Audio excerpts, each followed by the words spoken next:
Hey yo, what is this guys? Andito kami ngayon. Naginabi na kami. Napasarap yung tulog ko guys. Samahan nyo kami sa salon. Mag-aayos na kami ng mga ano dun. Magdi-deliver, magbe-bake, magbabalot ng parcel. Samahan nyo kami ngayon guys. Papunta kami ngayon sa salon guys. Kasama ko si Ono. Nakatapos lang namin. Kumain. Nakatapos lang namin. Huwag ka magkakamali. 15 ka na tapos lang na. Nakatapos lang namin kumain guys. Nakatapos lang namin guys. Kaya samahan nyo. Kumain na siya ngayon.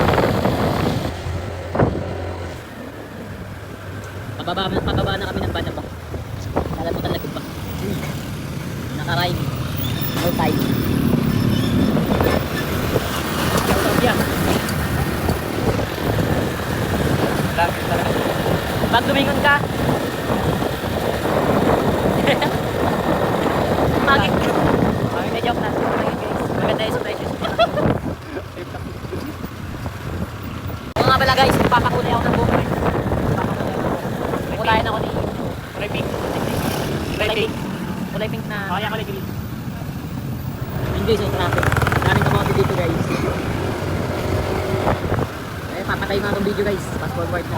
Mainit dito. Hello everyone, this is the part 42 of my daily vlog or my daily content. Hindi na nga pala ako nag-voice over sa pinaka-umpisa ng video to. Basta dito na lang sa part na to. At this point nga is mag-hair color po tayo. Kung mapapansin nyo naman, may hair color talaga yung hair ni Kim. At gusto niya na daw ibalik yung kanyang black hair. Dahil pantas niya naman yung black hair, sige, suto pa rin na natin yung pangarap niya. Or to pa rin na natin yung fantasy niya na black hair ang gusto niya. Bahala kapag nag-black hair ka talaga, hindi ka na pwede mag-color ng iba. Kaya naman right after ko ditong kulayin yung hair niya, nagbalot na rin kami or nagprint na ako ng waybill na pa-order natin sa online. Yes, sa daily content talaga namin, palagi itong kasama. Or palagi nyo itong usually na makikita or mapapanood. Anyway, sa mga nagtatanong ko ano po yung product na binibenta namin online, the Unbeatables product po, na maaari pong gamitin ng mga hairdresser or sa mga gusto po mag-home service. Kumbaga gamit po yan pang buhok or pampaganda at pang-pa-fresh ng mga hair. At ito na nga pala yung naging resulta ng hair color na Kulay ng ginawa buhok ko, namin guys, kay kulay Kim, itim. yung black Kulay hair ako, guys. color. At kung mapapansin nyo naman, medyo bumagay din naman yung black hair sa kanya. Nagbago naman yung looks Samahan nyo niya. kami Dahil mamaya, dyan, ang magbe-bake. susunod na agenda natin is magbe-bake na tayo. Yes, halos daily din kami nagbe-bake kasi alam nyo na may mga pa-order tayo at may mga reseller tayong nagbi-business. At sa buhay pag nenegosyo, hindi po pwedeng tatamad-tamad tayo. Kailangan po talaga nating kumilos. Kasi kung hindi tayo kikilos, wala din tayong aasahang biyaya. Kaya sa buhay, kailangan din talaga nating magsumikap at kailangan nating mahabang pasyensya at pagtsatsaga. Dahil hindi naman sa lahat ng business or sa lahat ng pagkakataon, lahat ng negosyo natin ay kikita. Depende na lang sa atin kung paano natin to i-manage or kung paano natin ito patatakbuhin. Kaya naman thankful din kami sa mga gustong mag-reseller or sa mga nagre-reseller sa amin. Kasi isa din sila sa mga dahilan kung bakit nauubos yung mga products namin or yung stocks namin. At ang nakakatuwa nga doon, bukod sa nakakatulong tayo sa iba, nakakatulong din sila sa amin. Kumbaga win-win situation. Kung kumikita kami, kumikita din po sila. Kaya naman kung gusto nyo din kumita, gusto nyo din pumaldo, magkaroon kayo ng extra income, extra sideline, pwede po kayo mag-reseller sa amin. Open na open at welcome na welcome po lahat ng gustong mag-reseller dahil meron na po tayong GC. Easy nyo nga po pala makikita yung mga products na available at the same time kung magkano po yung presyo at kung magkano po yung maaari nyong kitain. Kumbaga sa GC, pwede nyo po i-grab yung mga picture at pwede nyo po i-post sa inyong mga social media account. At ang mga reseller po natin, exclusive lang po siya sa mga taga Bataan or sa Mariveles Bataan area. Kasi mahihirapan po tayo lalo na kung malayo po yung lugar nyo. Mas maganda po kung taga Mariveles Bataan kayo, gusto nyo mag-reseller, open po kami. Basta wag na lang po kayo mahihiya na i-PM or i-chat po yung mismong account po namin. Naman kung mga tambay kayo, wala kayo masyadong pinagkakaabalahan or may trabaho kayo, gusto nyo pa ng extra income, pwede po kayo sa amin mag-reseller. Dahil iba din talaga ang kitaan pag nag-reseller tayo mga B.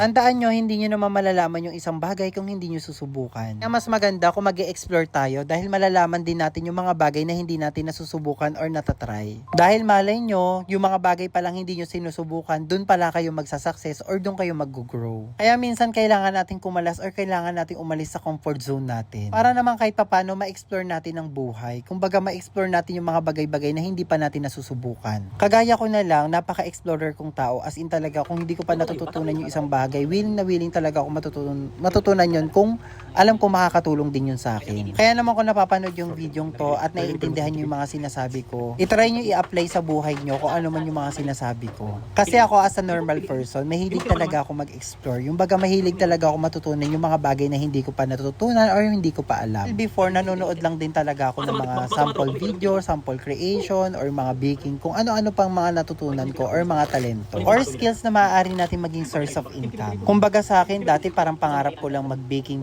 or mag-bake, magluto-luto sa oven. Tapos ngayon, ito, kinakareer ko na siya, nagiging negosyo ko na siya. At higit sa lahat, nakakaipon ako dahil sa mga products na to. Baga alam ko din talagang kumikita ako sa product na to, kaya nag-e-enjoy ako habang ginagawa ko siya. Minsan sa pagpili talaga ng negosyo, isipin nyo kung saan kayo magiging masaya or kung saan kayo nag-e-enjoy. Kasi dandaan nyo, pagka nag-e-enjoy kayo or masaya kayo sa ginagawa nyo, hindi nyo talaga iindahin ng pagod. It's normal naman mapagod, pero pagka nag-e-enjoy kayo, masaya kayo sa ginagawa nyo, yung parang hindi kayo magsisisi sa mga pinagagawa nyo. Or what I mean, parang nagiging worth it or worthy yung pagod nyo or yung puyat at pawis. Kasi ako okay lang kahit mahagard-hagard yung itsura ko sa pagbe-baking. Basta parang makapag-provide lang ako ng masarap na pagkain. At higit sa lahat, para makapag-restock tayo sa mga reseller natin na palagi nauubusan ng stock. Huwag kayong mag-alala sa susunod, hindi na tayo mauubusan ng stock. Pupunuin at pupulpakin na natin ang stock to. At kung mapapansin nyo, araw-araw kami nag-bake, araw-araw din talagang, halos araw-araw din talaga nasa-sold out ang item. Dahil alam nyo na, hindi kasarapan ang product kung bakit nauubos agad. Kasi nga sobrang sarap niya, kaya yung mga umu-order, umuulit-ulit talaga. Sabi ko nga sa inyo yung gawa namin dito, hindi tinamad, hindi din tinipid. Sarap na inuulit-ulitan, binabalik-balikan at tinatangkilik na ng karamihan kahit hindi nyo pagsisisihan. Bakit baga naman hindi sasarap yan? Made with love and inspiration yan. Kaya naman kung napapanood nyo to at natatakam kayo sa Yemakik, mag-order kayo, open for pick up and delivery kami. Huwag kayo mag-aalala kung magpapadeliver man kayo,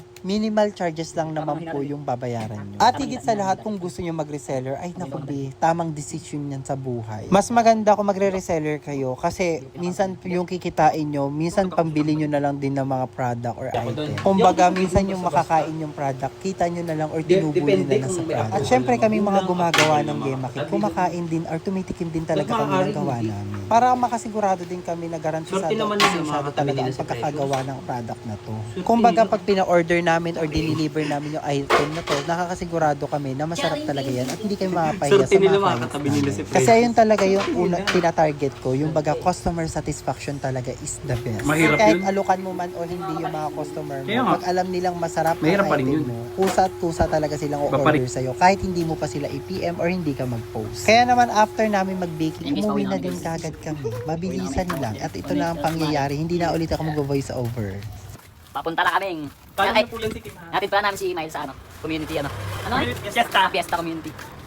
Natin ka namin guys. Ayun o. Province yan. Yun yung hinahanap nyo guys. Kasama namin ulit. Hinahanap na si Mami. Ayun guys o. Naulan. Mambo na naman yun. Guys, kakatapos lang namin natin si Mael. Pauwi na kami guys. Umulan.